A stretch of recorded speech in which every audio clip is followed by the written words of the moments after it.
Hi, my lovely people.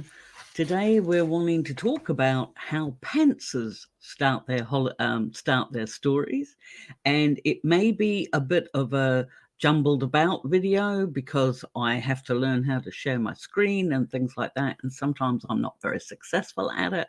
So hopefully you'll bear with me.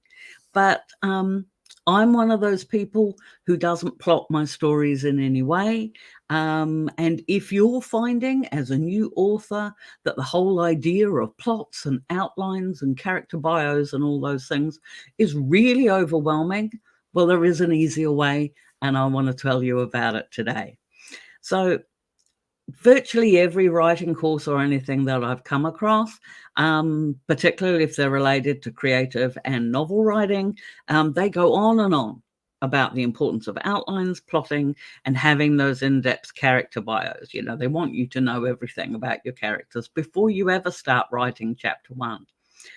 And this can be a barrier for for actually getting your story started. You know, a number of people have sort of said to me, oh, but I've got to plan this and I've got to do that. And because they're worrying about the planning side of things, then they never actually get to the writing side of things. And actually, the opposite is also true. Sometimes they get so invested in the world building and the character building and the everything else that they just go further and further down a rabbit hole. And meanwhile, their story is still not being written. So today I'm promoting the cause for pantsers, you see? See, because you think about it. If you're doing a character bio, right? And I write, like, for example, one of my series is called The Gods Made Me Do It. And it's about ancient gods finding their fated mates. It's a simple, fun concept. But if I had to do a character bio of somebody like Hades, for example, the ancient god of the underworld, who's been around since the beginning of time, can you imagine how deep that bio would be and how long? Oh, I don't even want to think about it. And the thing is that you don't have to do that, okay? Um, as I say, none of my fiction titles have ever been plotted. I have had instances where I've been halfway through a book and I have no idea how it's going to end. Beyond the obvious, of course, I write romances, so they're going to be together in the end. But how they get there, no idea. It's just a mystery that I uncover as I write. And the thing is I find that really fun because instead of sitting down every day and sort of checking my plot things and thinking, oh, yeah, right, my characters are going to storm the pits of Tartarus today because that's what my outline's talking about. Well, I don't have one. So I sit down and I think to myself, I wonder what Benedict and Dixon are doing today. And I write and I find out, and it's fun. Now, the thing is that you need to have some idea of your genre. You do need to have a genre. So that's a start. Sorry, I'm also reading my notes here so I can try and stay a bit more coherent. Now, as I say, I write fiction, specifically paranormal romance stories. Most of my books are fated mates.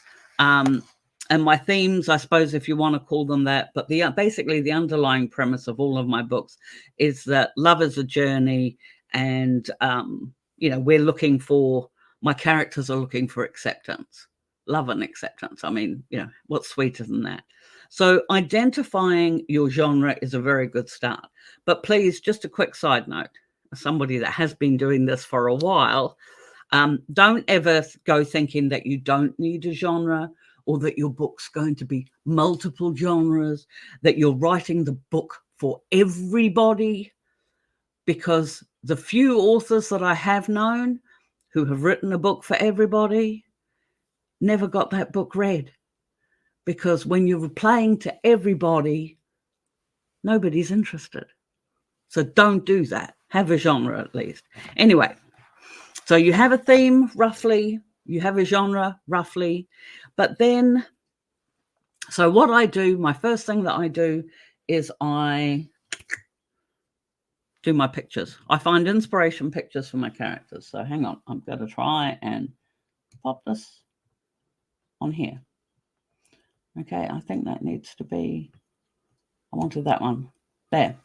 Okay, Right. So this is the current notice board that sits on my desk. The top two pictures are inspiration pictures for my Benedict and my Dixon, which is the story that will never end. And, you know, that's just an inside joke with me and my readers, because I think at the moment it's over 80,000 words and I'm still nowhere near the climax of the book. So never to mind, I'm just going to keep writing them. And the bottom two characters were Farron and Patrick, which was a book I finished a couple of weeks ago. So as I say, my board needs updating, but I'm on holiday this week. Now, the thing is that, so just having those two pictures, I'm looking at it, I'm looking at how they speak to me. If you notice in these pictures, for example, that I'm particularly focused on the eyes. I'm fascinated by characters that have got amazing eyes, and those eyes are telling me a story. So that's what I want to do. And you'll see, like, for example, in Farron and Patrick, you know, Patrick, the curly-headed one, he is looking straight at the camera. He is open and as honest as the day is long. Whereas Farron, he's not, you know, he's a hellhound.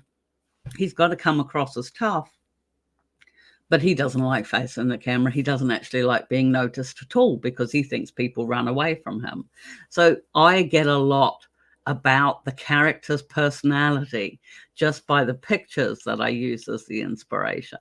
That's why I do that. So, okay, so you've got, oh, and there was one other thing. I don't create fantasy worlds. I do actually, in my arranged marriage, is actually set not in this world. Most of my stories are, but my my arranged marriage series isn't. But if you have a situation where you're writing science fiction or fantasy or something like that, or even a dystopian future or something, then where your world itself can be a character, because there's obviously various elements of it, then definitely put up some pictures of that as well to sort of keep you in that mindset of the setting of your story. And then also you could do something like do a Pinterest board, for example, for your world or things like that. What you're looking at is something that sparks your motivation or sets a mood so that you are ready to write your story. And yeah, that can be a lot of fun. Now, you'll also need, obviously, you've got some form of Word document or Pages if you're on a Mac, or Notepad or whatever else. Honestly, a note thing in your phone is enough to get started writing.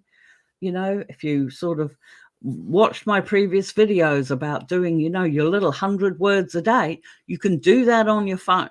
Okay, so I'm trying to remove as many barriers as possible to you writing. I want you to get your book finished this year. So anyway, when you're coming to write, you boom, boom, boom, we're going to write now. Okay, we've done that. That's it. That's all the plotting, planning, or anything else we're going to do. We're now going to start writing. And I want for you, when you're writing or when you come to start, then I want you to jump immediately into the middle of a scene. I have seen far too many books open with conversations about the weather or descriptions of the setting. But I hate to say this because I know they're so beautifully crafted, but readers don't care.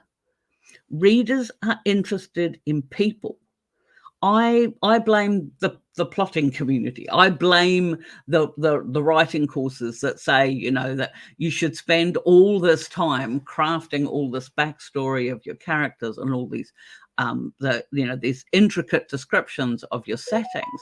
It makes sense that when you come to write your story, you will automatically want to include all that information in. But far too many new authors in particular put that information in the first pages. And I hate to say it because I know how much work goes into things like that, but readers don't care. You have an opportunity in your first 3 or 4 pages to grab your reader's attention. And you do that with people, because people relate to people. Your readers relate to people. So you want to dive immediately into a scene that involves at least one of your main characters. So I'm going to show you this here. Hopefully I can show you this here. Ba-ba-da-bum. There we go. Okay, can you see that? All right, now this is the first few paragraphs of Benedict and Dixon, the story that will never end. And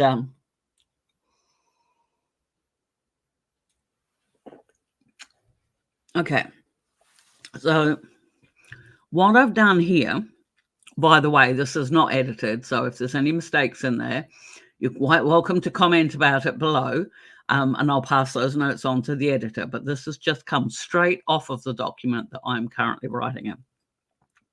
And my books are written in dual third-person point of view, which means I have like one scene or chapter written from one character's point of view, and then I flip it and I do it from the other character's point of view. And I do it like this so that the reader gets to know and is involved in both characters, the way they think, the way they feel, and the way they respond to various situations.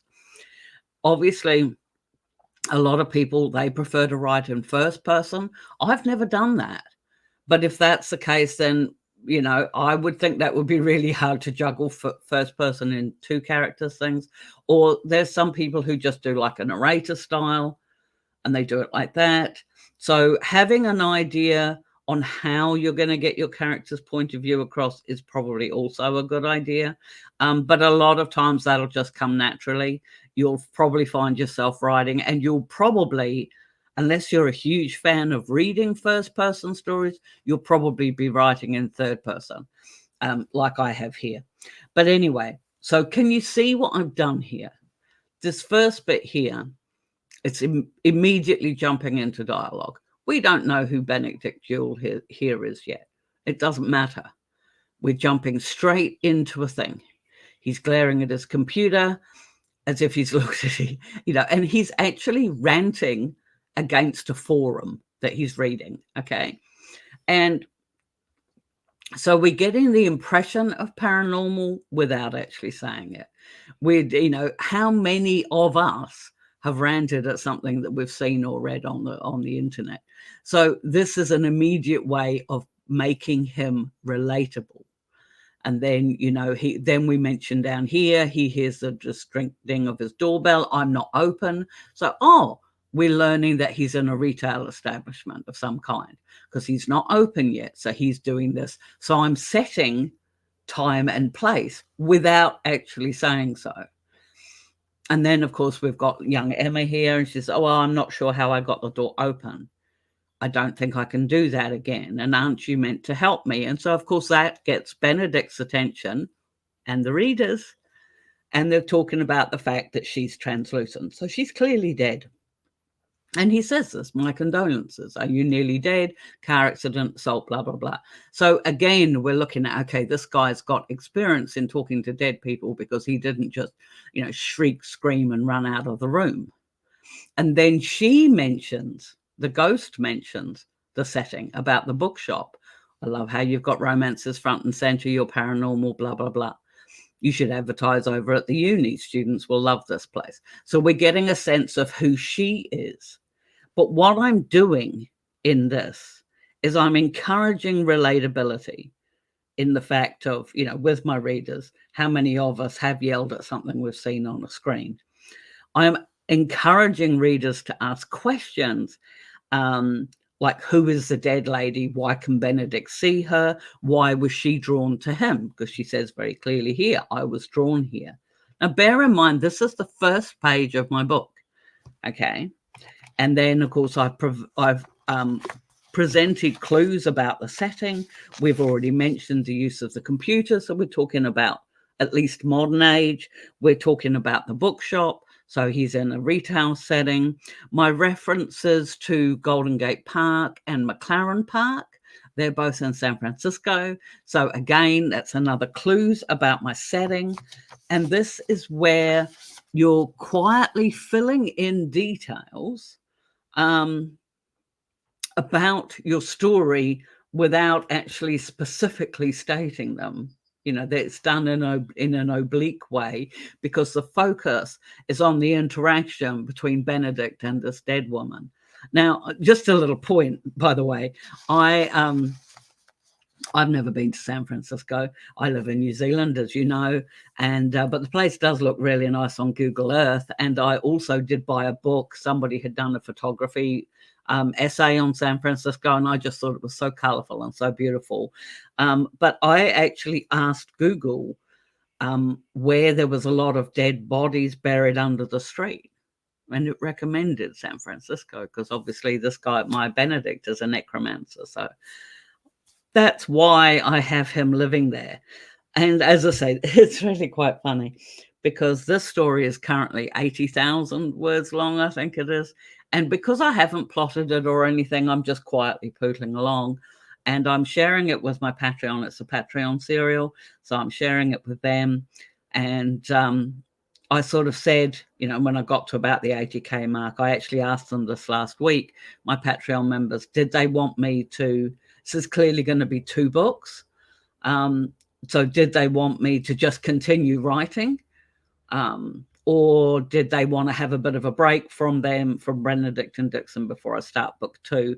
And it's actually a real credit to my lovely readers on Patreon and to Benedict and Dixon that they've all said, oh, that they'd actually like for me to just launch straight into the second book on my Patreon. So I will be doing that because I've introduced so many plot points in the story, and at least then I don't have to finish them all off. Oh my gosh, I thought I was recording these early enough in the morning that I wouldn't get stock trucks going past, but clearly they got up earlier than I did. Anyway, so it's a public fact that I introduced my writing, you know, I started my writing career, if I can get me back, that I started my writing career in NaNoWriMo 2013. And on November the 1st, all those years ago, I had 2 pictures of 2 characters, and I was hungry and thinking about having lunch, but I wanted to make a start because it was the first day of Nano. And so the opening scene for The Reluctant Wolf in the Cloverleaf Pack is Kane Matthews calling into his local diner to have lunch. That was all I had. That series is now 13 full novels and 2 short story compilations long, and it spawned The Gods Made Me Do It and the Hellhound series. So it spawned 2 spin-offs as well. So you can do that with pantsing. You can just let your world go. If you focus on your characters, every single one of my characters is character driven. Every single one of my books is character driven, not plot, not setting. They are about people. And honestly, people are fascinating. So, and sometimes they can really surprise you. And when you're a pantser writer, it goes double for that. So, yeah. Key points to take away from this is know your genre before you start. Be inspired. Collect a quote, pictures, whatever it is that inspires you. Maybe music. I do know some authors that actually use music. And then they put their playlist in their book as well so that readers get an idea of the mood and the tone that was set by that music, which is pretty cool. Don't forget to start your book in the middle of a scene because that's how to grab your readers' attention and have them asking questions, which they will continue to turn the page to find the answers to. And basically, keep writing, my friends. If you have any questions at all, or please drop them in the comments below. If you're still not sure how you want to get started, or maybe you want to learn a bit about plotting and what have you, then I would recommend, have I got it handy? No, I haven't. I actually put it away, but Save the Cat. If I can find a link for it, I'll pop it in the description box below. But from what I understand, The author there does a great job of explaining how to plot without getting bogged down with all the nitty-gritty and everything else. But if I've made you smile, please hit the like button. If you want to learn more because you're serious about writing your book in 2024, then please subscribe. And in the meantime, hug the ones you love, my friends, and we'll catch you in the next video. Bye.